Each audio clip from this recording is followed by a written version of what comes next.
जब लकिया वाई पहली भामरिया बहित गौरा कुंवर।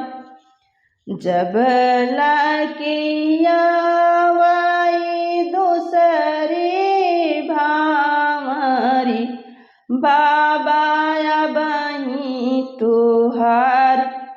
जब लकिया वाई तीसरी भामरी बाबू बही तुहार। जब लकिया वाई चौथी भामरी काका बही तुहार। जब लकिया वाई पचही भामरी फूफा बही तुहार। जब लकिया वाई छठाई भामरी भैया बही तुहार।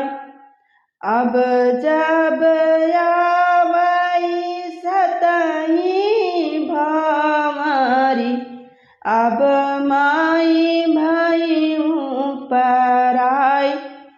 अब जब आवाई सतही भामरी अब माई भईहूँ पराई। धन्यवाद।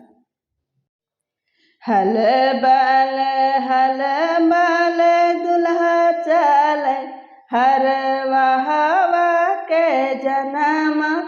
ठुमुकी ठुमुकी मोरी धैर्या चल रजवरवा के जन्म।